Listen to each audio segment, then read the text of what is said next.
મહત્વના સમાચાર આપને જણાવી દઈએ। હાઈકોર્ટે સૌથી મોટો ચુકાદો આપ્યો છે। ભાજપના એમએલએ જયરાજસિંહ જાડેજાને આજીવન કેદની સજા ફટકારી છે। આપને જણાવી દઈએ કે મહેન્દ્રસિંહ રાણા અને સમીર પઠાણને પણ હાઈકોર્ટે આજીવન કેદની સજા ફટકારી છે। મહત્વનું છે કે વર્ષ 2004માં નિલેશ રૈયાણીની હત્યા થઈ હતી। આપને જણાવી દઈએ કે આ સમગ્ર મામલો જ્યારે બન્યો હતો રજવાડાની 35 એકર જમીનના કેસ મામલે આ હત્યા થઈ હોવાનું સામે આવી રહ્યું છે। ખાસ કરીને આ સમગ્ર મામલો જ્યારે ફાસ્ટ ટ્રેક કોર્ટમાં ચાલતો હતો ત્યારે કોર્ટે તમામ આરોપીઓને નિર્દોષ જાહેર કર્યા હતા, પરંતુ ત્યારબાદ આ સમગ્ર મામલાને હાઈકોર્ટમાં પડકારવામાં આવ્યો છે। તેને લઈને હાઈકોર્ટે મહત્વનો ફેસલો સંભળાવ્યો છે। આપને જણાવી દઈએ કે 3 મિત્રો કારમાં જતા હતા ત્યારે આ ફાયરિંગ કરાયું હતું। સમગ્ર ઘટનાને જ્યારે અંજામ અપાયો એ દિવસ હતો 8મી ફેબ્રુઆરીનો 2004માં, જ્યારે નિલેશ રૈયાણીની હત્યા થઈ। તો આ જ મામલે અમારા સંવાદદાતા સોનલ અનરકટ જોડાઈ ગયા છે।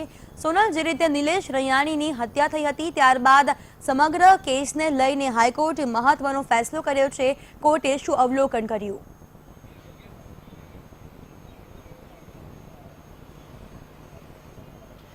મુખ્યત્વે જો અવલોકનની વાત કરવામાં આવે તો જે પુરાવાઓ મળ્યા છે તેને આધારે હાઈકોર્ટ તરફથી આજે ચુકાદો આપવામાં આવ્યો છે। ઉલ્લેખનીય છે કે વર્ષ 2004માં ગોંડલ ખાતે નિલેશ રૈયાણીની હત્યા કરવામાં આવી હતી અને નીચલી અદાલતમાં કેસ ચાલી રહ્યો હતો, જેને હાઈકોર્ટમાં પડકારવામાં આવ્યો હતો અને આજે હાઈકોર્ટે ધારાસભ્ય જયરાજસિંહ જાડેજા સહિત અન્ય 2 આરોપીઓ એટલે કે કુલ 3 આરોપીઓને આજીવન કેદ અને રૂપિયા 1 લાખની દંડ ફટકાર્યો છે। ખાસ કરીને આ બાબતે મહત્વની ચુકાદો આપ્યો છે કોર્ટે, ત્યારે આ અંગે વધુ માહિતી આપવા માટે આ કેસના જે એડવોકેટ છે આફતાબ અંસારી તે અત્યારે આપણી સાથે છે। આફતાબભાઈ, જો વાત કરવામાં આવે આજે આ મુખ્ય કેસની તો શું હતો મુખ્યત્વે મામલો?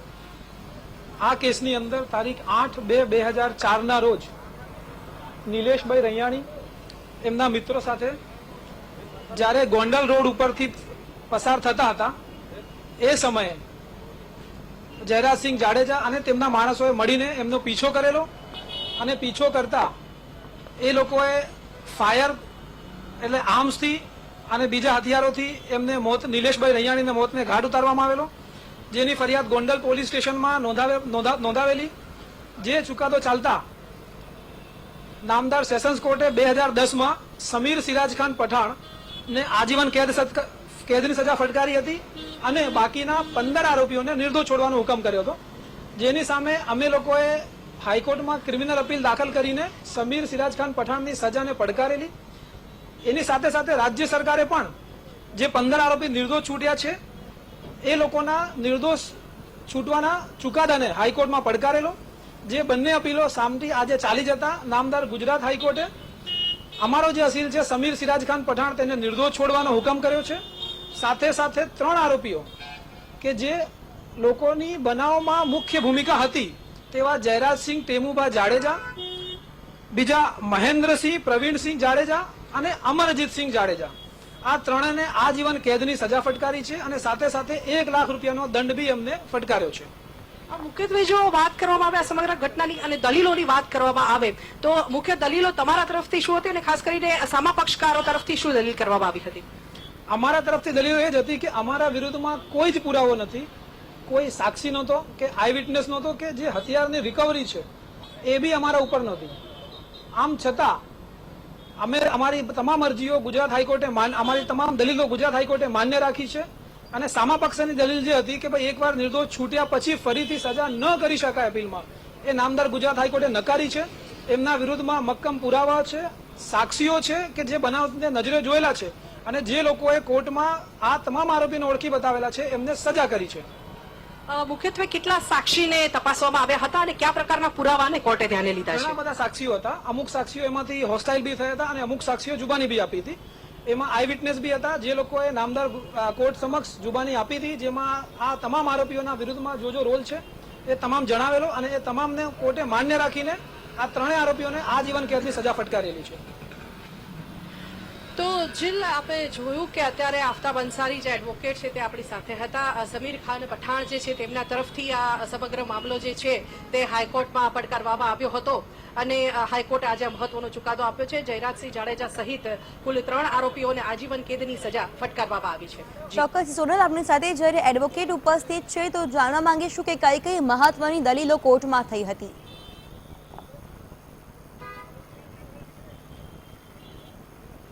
ચોક્કસપણે આસિફભાઈ, જો દલીલોની વાત કરવામાં આવે તો મુખ્યત્વે કઈ મુખ્ય દલીલો કરવામાં આવી હતી તમારા તરફથી અને ખાસ કરીને સરકાર તરફે શું રજૂઆતો કરવામાં આવી હતી? સરકાર વતી એમની દલીલો ખૂબ જ સ્પષ્ટ હતી કે બનાવ સમયે જે નજરે જોનાર સાક્ષી છે એ લોકોએ કોર્ટમાં જુબાની આપેલી છે, હથિયારો એમની પાસેથી રિકવર કરવામાં આવેલા છે અને બીજા અન્ય પ્રકારના જે બી પુરાવા છે જે પોલીસ ઇન્વેસ્ટિગેશનમાં થયેલા એ બધા જ પુરાવાઓ કોર્ટે માન્ય રાખ્યા છે અને એ તમામ પુરાવાઓને આધાર રાખીને નામદાર ગુજરાત હાઈકોર્ટે એમને આજીવન કેદની સજા ફટકારી છે અને 1 લાખ રૂપિયાનો દંડ બી કર્યો છે. તો જીલ, આપણે જોયું કે સરકાર તરફે પણ એવી દલીલ કરવામાં આવી હતી કે જે પુરાવાઓ છે તેને ચોક્કસ પ્રકારે ધ્યાને લેવામાં આવે અને ખાસ કરીને આરોપીઓની સામે જ્યારે પૂરતા પુરાવા અને સાક્ષીઓ પણ તપાસવામાં આવ્યા છે ત્યારે તેમને સજા પણ ફટકારવામાં આવે અને જેને આધારે હાઈકોર્ટે આજે આ સજા ફટકારી છે. ચોક્કસ સોનલ, આ મર્ડર થયું ક્યારે અને એની પાછળનું કારણ શું હતું?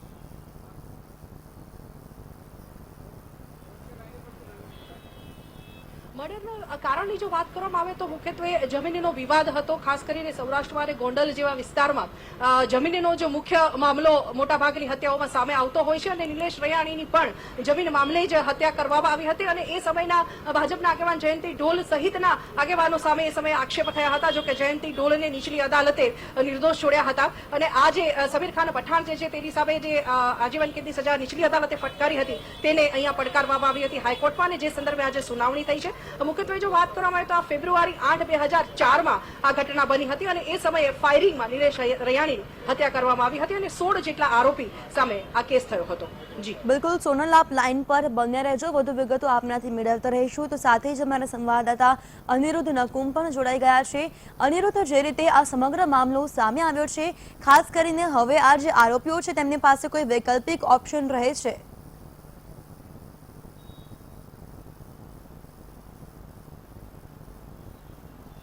પહેલા તો જીલ હું તમને આખી વાત બનાવી દઉં કે 2000 જે આખો બનાવ બન્યો હતો તે બનાવના જેને આખે દેખો અહેવાલ આખો જે બનાવ ગોંડલની અંદર આ જે બનાવ હતો તે આખા ગુજરાતની અંદર એક હલચલ મચી ગઈ હતી અને આખું ગુજરાત જ્યારે એક સમાચારોમાં આવી ગયું હતું ગોંડલના કારણે ત્યારે આપણે જે આખો દેખો અહેવાલ જેને જોયો હતો તે જીતુભાઈ આચાર્ય આપણી વચ્ચે છે તેને પૂછ્યું કે આખો બનાવ અત્યારથી સુધી અત્યારે આખો બનાવ જીતુભાઈ કેવી રીતે બન્યો કારણ શું હતું ખરેખર?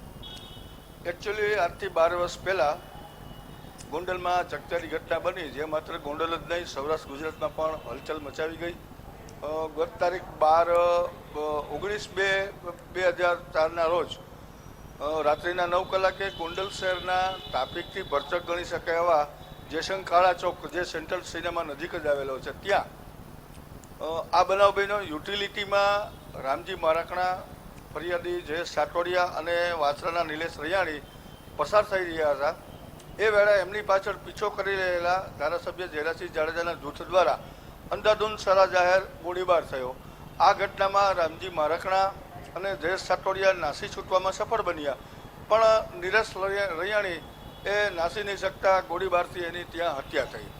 આ બનાવના મૂળમાં એવી ઘટના હતી કે આ તારીખના રોજ ગોંડલનું જે પ્રતિષ્ઠા ગણી શકાય એવી સંસ્થા જે લેવા પટેલ સમાજ કન્યા છાત્રાલયમાં ભીખુદાન ગઢવીનો ડાયરાનો પ્રોગ્રામ હતો અને એ વેળા રામજી મારકણા એવો હુંકાર કરેલો કે આ કાર્યક્રમમાં માત્ર પટેલો જ હોય, ધારાસભ્ય જયરાજસિંહ જાડેજાને આમાં પ્રવેશ આપવામાં નહીં આવે.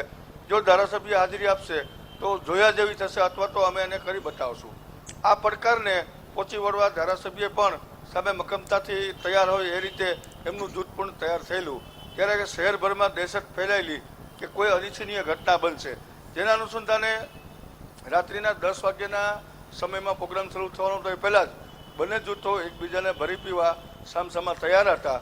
રામજી મારકણા જૂથ ત્યાં છાત્રાલયની આસપાસ ગોઠવાઈ ગયું હતું અને આ બાજુ જયરાજસિંહ જૂથ પણ છાત્રાલય પહોંચવા માટે તૈયાર હતું. દરમિયાનમાં સર્કિટ હાઉસે જયરાજસિંહ જૂથના લોકો એકઠા થયા હતા. એ વેળા કોઈએ જાણ કરી કે યુટિલિટીમાં રામજી મારકણા પસાર થઈ રહ્યો છે અને રાજવાડી તરફ જઈ રહ્યો છે. તો જ્યારે યુટિલિટી ગુંદાળા દરવાજા પાસેથી પસાર થઈ ત્યારે જયરાજસિંહ જાડેજા, જયંતિભાઈ ઢોલ સહિતના ઓછામાં ઓછા 20 થી 25 લોકો અલગ અલગ ગાડીમાં હથિયારો સાથે આ યુટિલિટીનો પીછો કર્યો. જ્યારે રામજી માણકલાને ખ્યાલ આવ્યો કે ભાઈ મારી પાછળ પીછો થઈ રહ્યો છે ત્યારે એને યુટિલિટી ભગાવેલી. હવે આ વેળા 9 વાગ્યાનો સમય હતો અને ટ્રાફિક ભરચક હતો, લોકોમાં પણ ભાગાભાગી મચી ગઈ. દરમિયાનમાં ગભરાયેલા રામજી માણકલાથી જે હોર્ડિંગ બોર્ડનો પોલ હોય તેની સાથે યુટિલિટી ભટકાતા યુટિલિટી અટકી પડી હતી. હવે આ તકનો લાભ લઈ રામજી મારકણા અને જયેશ સાટોડિયા ભાગી છૂટ્યા હતા, પણ નિલેશ રિયાણીએ બચાવ માટે હોસ્પિટલ ચોકના પુલ પર દોટ મૂકી. ત્યારે જયરાજસિંહ જૂથના લોકોએ એનો પીછો કરી અને એની ઉપર ગોળી વર્ષા કરી અને ત્યાં એની હત્યા નિપજાવી હતી. હવે આ બનાવના પાછળમાં ગોંડલની રાજવાડીનો આખો મુદ્દો મધ્ય કેન્દ્ર હતો. એ સમયના જિલ્લા યુવા ભાજપના પ્રમુખ વિનુભાઈ શિંગાળાએ ગોંડલમાં પોતાનું વર્ચસ્વ રાજકીય સ્થાપવા માટે રાજવાડી વેચાતી લઈ કબજો કરેલો અને ક્ષત્રિય જૂથને એણે પડકાર કરેલો.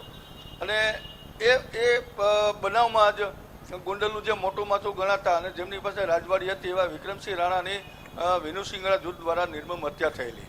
એ હત્યા બાદ બંને જૂથ એકબીજાને ભરી પીવા હંમેશા તત્પર રહેતા અને વાતાવરણ તંગદિલી ભર્યું હતું.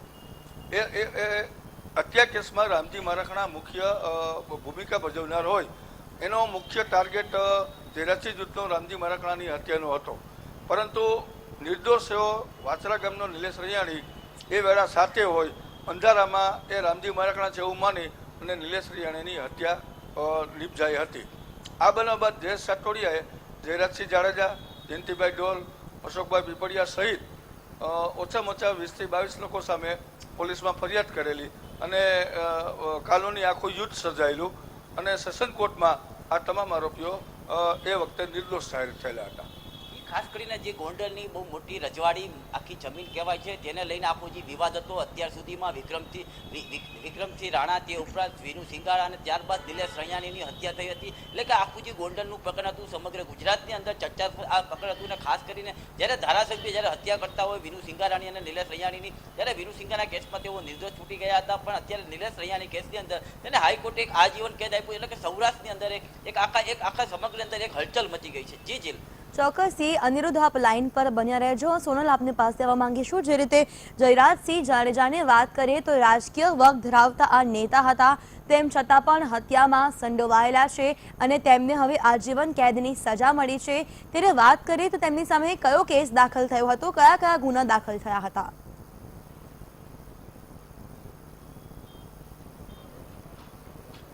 મુખ્યત્વે જો જયરાજસિંહ જાડેજાના કેસની વાત કરવામાં આવે તો આ હત્યામાં તેમની મુખ્ય સંડોવણી હોવાનું હાલ તો બહાર આવ્યું છે. અને કયા પ્રકારના પુરાવા અને કયા પ્રકારનો ગુનો તેમની સામે નોંધાયો હતો તે તેમના એડવોકેટની સાથે જ આપણે વાત કરીએ. આસિફભાઈ, જો વાત કરવામાં આવે જયરાજસિંહ સામેના ગુનાની, તો કયા પ્રકારના મુખ્ય કલમો અને ગુના તેમની સામે લગાડવામાં આવ્યા? એમના ઉપર 302 જે મર્ડરનો ચાર્જ છે એ લગાવવામાં આવેલો. સાથે સાથે હત્યા આર્મ્સથી થયેલી એટલે આર્મ્સ એક્ટ પણ લગાવવામાં આવેલો. અને આ બંને કેસ એમની સામે પુરવાર થયા છે. બંને ગુનાઓ પુરવાર થયા છે અને બંને ગુનાઓમાં એમને સજા થઈ છે. તો જયરાજસિંહ સામે મુખ્યત્વે 302 અને આર્મ્સ એક્ટની કલમ, ખૂનનો ગુનો અને હથિયારધારીનો જે ગુનો છે તે લગાડવામાં આવ્યો હતો અને તે સંદર્ભે તેમની સામે આજે આ ચુકાદો આપવામાં આવ્યો છે. ચોક્કસથી સોનલ, જ્યારે આ સમગ્ર મામલો નીચલી કોર્ટમાં ચાલતો હતો ત્યારે તમામ આરોપીઓને જ્યારે નિર્દોષ જાહેર કર્યા હતા, તે તમામ આરોપીઓ કયા હતા?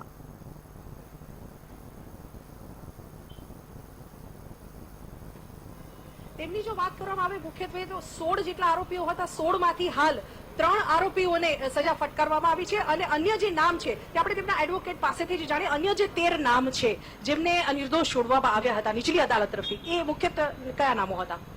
એ નામમાં મને મારા ક્લાયન્ટનું નામ યાદ છે, સમીર સિરાજ ખાન પઠાણ, અને બાકીના 3ને સજા કરી છે. બાકી બીજા જે કોન્સ્પિરસીમાં હતા એમનો એટલો બધો કોઈ રોલ હતો નહીં. તો જયંતભાઈ ઢોલ સહિતના જે ભાજપના આગેવાનો હતા તેમનો આમાં સમાવેશ થતો હતો, પરંતુ તે 13 આરોપીઓ જે છે તેમને કાવતરાનો જે ગુનો છે તે તેમની સામે લગાડવામાં આવ્યો હતો, પરંતુ નીચલી અદાલતે તેમને નિર્દોષ છોડ્યા હતા અને આજે જે આ 3 આરોપીઓ છે તેમની સામેની જે સજા છે તે યથાવત રાખવામાં આવી છે. જી ચોક્કસથી આ તમામ જે આરોપીઓ છે જે નિર્દોષ જાહેર થયા છે, શું તેમની સામે કોઈ ફરીથી કેસ ચાલુ થઈ શકે છે ખરા?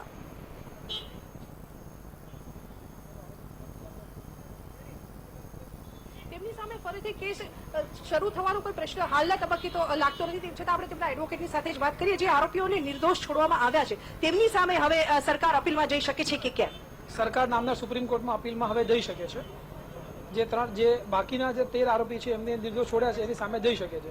સાથે સાથે જે 3 આરોપીઓ જેને આજીવન કેદની સજા ફટકારી છે એ લોકોએ બી નામદાર ગુજરાત હાઈકોર્ટના ચુકાદા વિરુદ્ધમાં સુપ્રીમ કોર્ટ સમક્ષ અપીલ કરી શકે છે. નામદાર ગુજરાત હાઈકોર્ટે આ 3 જણાને 30/9/2017 સુધી જેલમાં સરેન્ડર થવાનો હુકમ ફરમાવેલો છે. તો જીલ આપણે જોયું કે 30/9/2017 સુધીમાં ત્રણેય આરોપીઓ જેમને આજીવન કેદની સજા ફટકારવામાં આવી છે તેમને સરેન્ડર કરવાનો આદેશ આપવામાં આવ્યો છે કોર્ટ તરફથી. એટલે તેઓ હવે તેમની સામે હજુ એક સુપ્રીમ કોર્ટમાં જવાનો ઓપ્શન બચે છે અને સાથે સાથે જે આરોપીઓને નિર્દોષ છોડવામાં આવ્યા છે તેમની સામે પણ સરકાર પાસે સુપ્રીમ કોર્ટમાં જવાનો એક ઓપ્શન બાકી રહે છે. ચોક્કસ સોનલ, લાઈન પર બન્યા રહેજો. અનિરુદ્ધ, આપની પાસે આવીશ અને જાણવા માંગીશું કે જે તમામ આરોપીઓ છે આ હત્યા કેસમાં જે આરોપીઓ છે તેમાંથી રાજકીય વગ ધરાવતા કેટલા નેતાઓ છે?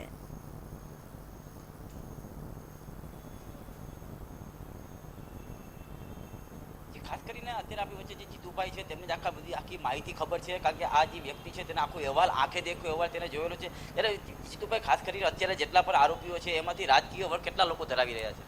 રાજકીય વર્ગમાં જેમને સજા થઈ જાય એ પૈકી માત્ર જયરાજસિંહ જાડેજા છે. બાકી એમાં જે તે સમયે જેમની માથે આરોપ હતો એવા જયંતિભાઈ ડોલ અત્યારે જિલ્લા ભાજપના મહામંત્રી છે, ગોંડલ યાર્ડના ચેરમેન છે. ઉપરાંત અશોક પીપળિયા ગઈ ટર્મમાં નગરપાલિકામાં ઉપપ્રમુખ હતા અને અત્યારે પણ નગરપાલિકામાં સદસ્ય છે. ખાસ કરીને જેના ઉપર આરોપો હતા અને અત્યારે જેના ઉપર આરોપો લાગ્યા છે તે જયરાજસિંહ જાડેજા, એટલે કે 1995 કે જ્યારથી કેશુભાઈની સરકાર હતી ત્યારના તે પ્રથમવાર 1995માં ચૂંટણી લડ્યા હતા. ત્યારબાદ કે છેલ્લા 15 વર્ષથી અને જે એક વખત જ્યારે આ વીરુ સિંગાડાની હત્યા થઈ હતી ત્યારબાદ તેઓ એક એનસીપીના ઉમેદવાર ચંદુ સિંગાડા સામે આ ચૂંટણી હારી ગયા હતા. ત્યારબાદ ફરીવાર જ્યારે ચૂંટણી આવી ત્યારે ગોરધન ઝડપિયાની સામે જયરાજસિંહ જાડેજા જીતી ગયા. એટલે કે તમે જુઓ તો 20 વર્ષથી એક ધારાસભ્યનું પદ ગોંડલ પથકની અંદર એક બરકરાર રાખ્યું છે અને તેને લઈને તેનું એક સૌરાષ્ટ્રની અંદર મોટું નેટવર્ક છે, મોટું નામ પણ ધરાવે છે અને તેમનું એક ગ્રુપ પણ બહુ વિશાળ ગ્રુપ છે. એટલા માટે કે આખું જે રાજકીય એમની સાથે રાજકીય લોકો પણ ઘણા બધા જોડાયેલા છે. જ્યારે જો જયંતિ ઢોલની વાત કરવામાં આવે તો જયંતિ ઢોલ છે અત્યારે તેનું પણ એક પ્રભુત્વ સૌરાષ્ટ્રની અંદર સારું કહેવામાં આવે છે. તેમાં પણ એક આરોપી હતા પણ તેઓ એક નિર્દોષ છૂટી ગયા છે. એટલે કે આખું આની અંદર જેટલા પણ અત્યાર સુધીમાં બનાવો બન્યા છે તે રાજકીય મોટા માથાઓ સંકળાયેલા હતા. જી ચોક્કસ, જે રીતે રાજકીય નેતાઓ આમાં સંડોવાયેલા છે તે ખૂબ જ શર્મજનક વાત કહી શકાય અનિરુદ્ધ. પરંતુ વાત કરીએ રાજકોટની, તો રાજકોટમાં શું રાજકારણમાં કોઈ ઉથલ પાથલ સર્જાઈ શકે છે આ ઘટનાને લઈને?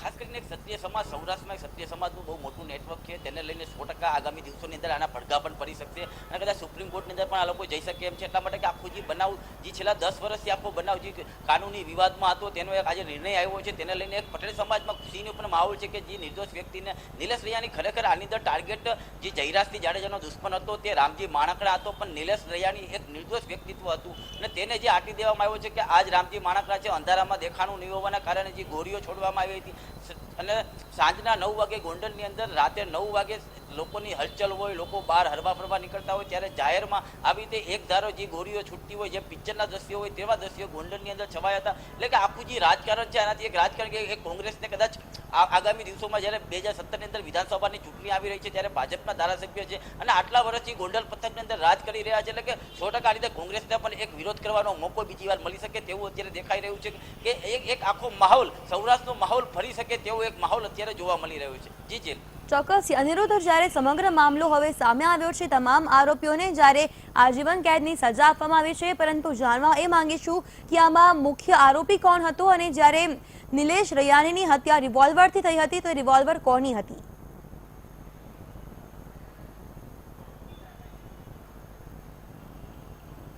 ખાસ કરીને જ્યારે જેનો આખો દેખો અહેવાલ જેને જોયો છે તેને જીતુભાઈને પૂછ્યું કે જીતુભાઈ આમાં મુખ્ય આરોપી અને મારવામાં કોણ કોણ ને મુખ્ય આરોપી કોણ હતું? એકચ્યુઅલી બનાવ વખતે એટલી બધી અંધાધૂંધી હતી કે વાસ્તવમાં આજે પણ ન કહી શકાય કે ખરેખર ગોળીબાર કોણે કર્યો. વાસ્તવમાં રાજવાડીના કબજા પછી રામજી મારાકાણાની જે ભૂમિકા હતી એ વધુ પડતી ઓવર કહી શકાય એવી રીતે ગોંડલ પંથકમાં પટેલ અને ક્ષત્રિયો વચ્ચેનો સુલે અને સંપ જયરાજસિંહભાઈ ધારાસભ્ય બન્યા પછી પણ અબાધિત હતો. સારું વાતાવરણ હતું. પરંતુ ગોંડલ પંથકમાં રાજકીય વર્ચસ્વ જમાવવા માટે જે વિનુભાઈ શિંગાણાનો આખો એમ હતો અને એને લીધે થઈને જે હત્યાઓના દોર ચાલુ થયા અને એના અનુસંધાને રામજી મારાખડાને નિશાન બનાવવા આપ્યો. પરંતુ જ્યારે આ બનાવ બન્યો ત્યારે અંધારામાં વાસ્તવમાં ખરેખર કોણે ગોળી મારી છે અને કોના હાથે એની હત્યા થઈ છે એ કહેવું મુશ્કેલ છે. પછી નામ ફરિયાદીમાં નામ કોણ? એ વડે એવું હતું કે રાજકીય રીતે એકબીજાને આંટી દેવા, ખરેખર અમુક લોકો સાથે ન હતા એવા લોકોના પણ આ કેસમાં નામ ઘૂસી ગયાની ચર્ચા પણ થતી, અખબારોમાં પણ એ અહેવાલ આવેલા. પણ 20 થી 25 જણાનું આખું એક ટોળું હતું એટલે એમાં તો પોલીસ પણ એટલું ઓથેન્ટિક કહી નથી શકી કે ખરેખર કોની રિવોલ્વરમાંથી અથવા કોના હાથે આ હત્યા થઈ છે. ખાસ કરીને અગાઉનો જે આખો મામલો હતો તે અગાઉથી ચાલ્યો આવતો હતો. પટેલ અને ક્ષત્રિય ગ્રુપના ગોંડલ પંથકની અંદર જે મારામારી જે ગોળીઓ છૂટી હતી ત્યાં એક જગજાહેર વાત હતી અને ત્યારબાદ વિનુ સિંગારાની હત્યા, પહેલા જે વિક્રમસિંહ રાણાની પણ હત્યા થઈ, ત્યારબાદ નિલેશ રૈયાણીની હત્યા થઈ. એટલે કે જે હત્યાનો એકબીજાને ભરી પીવાના જે ઓળતા હતા, જે લોકો આખું ચાલી રહ્યું હતું તેના આધારે આ એક હુકમ થયો હોવાનું પણ લોકોમાં ચર્ચા થઈ રહી છે. જી ચોક્કસથી સોનલ, જે રીતે જયરાજસિંહ જાડેજાને આજીવન કેદની સજા થઈ છે, પરંતુ શું આ પહેલા પણ કોઈ ગુનાહિત પ્રવૃત્તિમાં તેમના સામે કોઈ કેસ દર્જ થયો છે કે કેમ?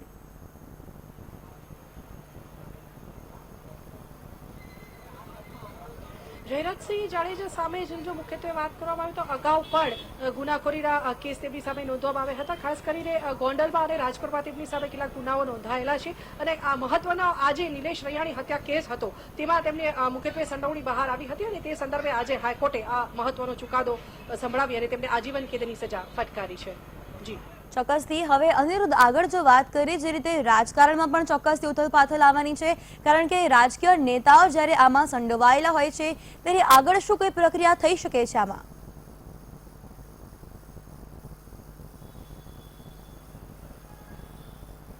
પહેલા તો જ્યારે વિનુ સિંગારાની હત્યા થઈ, રાજકોટની અંદર વિનુ સિંગારાનું ઘર હતું, ત્યારે જયરાજસિંહ અને તે લોકોના માણસો આવી તેને જે ફાયરિંગ કર્યું હતું ત્યારે પણ રામજી માણાકડા તેની ઘરે હતો. પણ ત્યારે પણ રામજી માણાકડા ટાર્ગેટ રામજી માણાકડા હતો.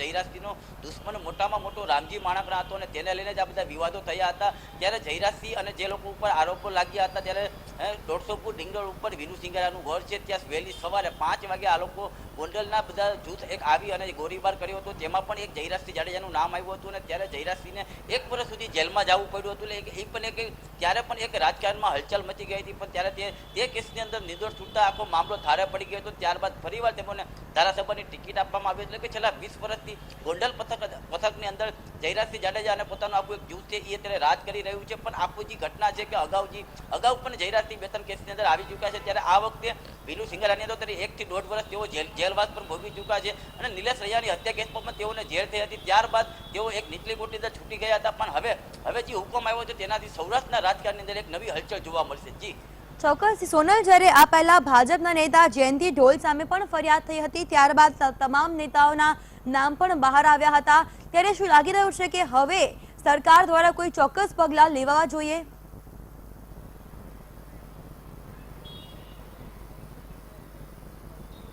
સરકારની જો મુખ્યત્વે વાત કરીએ તો જયંતિ ઢોલ સહિતના જે અન્ય 13 આરોપીઓ હતા, કુલ 16 આરોપીઓ સમગ્ર ઘટનાક્રમમાં સંડોવાયેલા હતા, જે પૈકી 3ને આજે સજા ફટકારવામાં આવી છે. જયરાજસિંહ જાડેજા ધારાસભ્ય છે અને તેમને આજે આજીવન કેદની સજા અને 1 લાખનો દંડ ફટકારવામાં આવ્યો છે. ત્યારે ચોક્કસપણે અપેક્ષા રાખી શકાય કે સરકાર તરફથી પણ રાજકીય લેવલે કોઈ પગલાં તેમની સામે લેવામાં આવે. અને ખાસ કરીને અન્ય જયંતિ ઢોલ સહિતના આરોપીઓની જો વાત કરવામાં આવે તો તેઓને નીચલી અદાલતે નિર્દોષ છોડ્યા છે. હવે સરકાર આ નિર્દોષ જે છોડાયેલા છે આરોપીઓ તેમની સામે અપીલમાં જાય, સુપ્રીમ કોર્ટમાં જાય છે કે કેમ તે જોવાનું રહે છે. સરકારે હવે તે નક્કી કરવાનું છે કે જે આરોપીઓ નિર્દોષ છૂટ્યા છે તેમની સામે તેમણે અપીલમાં સુપ્રીમ કોર્ટમાં જવું કે કેમ. અને આ ઉપરાંત અત્યારે જે 3 આરોપીઓને સજા ફટકારવામાં આવી છે, આજીવન કેદની સજા ફટકારવામાં આવી છે, તેમની પાસે પણ સુપ્રીમ કોર્ટમાં જવાનો જે ઓપ્શન છે તે હજુ ખુલ્લો રહે છે. જી ચોક્કસથી. અનિરુદ્ધ, જ્યારે 2004માં નિલેશ રૈયાણીની હત્યા થઈ હતી, ત્યારબાદ આટલા વર્ષો બાદ જ્યારે આ ચુકાદો આવ્યો છે, હાઈકોર્ટે આ મહત્વનો ફેસલો સંભળાવ્યો છે, ત્યારે શા માટે આટલા સમયનો વિલંબ થયો?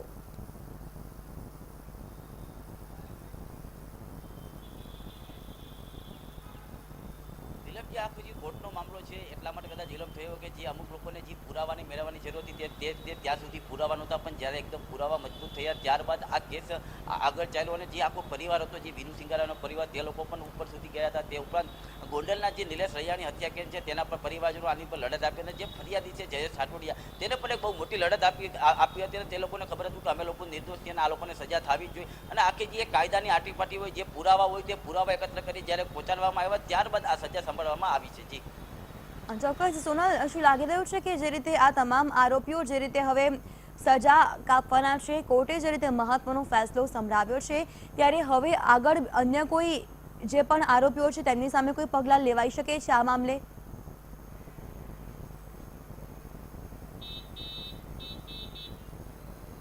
આરોપીઓ સામે હવે જો પગલાંની વાત કરવામાં આવે તો હાઈકોર્ટનો જે મુખ્ય ચુકાદો આજે આજીવન કેદનો સંભળાવવામાં આવ્યો છે તેને આધારે જ હવે કાયદાકીય પગલાં એટલે કે તેમને આજીવન કેદની જે સજા છે તે ભોગવવી પડશે. અત્યારે કોર્ટ તરફથી તેમને 30/9 સુધીમાં સરેન્ડર કરવાનો આદેશ આપવામાં આવ્યો છે અને તે આદેશના પગલે હવે 3 આરોપીઓ જે છે તે 30/9 સુધીમાં સરેન્ડર કરશે અને તેને આધારે હવે તેમને આગળ આજીવન કેદની સજા ભોગવવાની રહેશે. ચોક્કસ સોનલ અને અનિરુદ્ધ, આભાર આપનો તમામ જાણકારી બદલ. તો જે રીતે સમગ્ર મામલો સામે આવ્યો હતો, હાઈકોર્ટે મહત્વનો ફેસલો સંભળાવ્યો છે.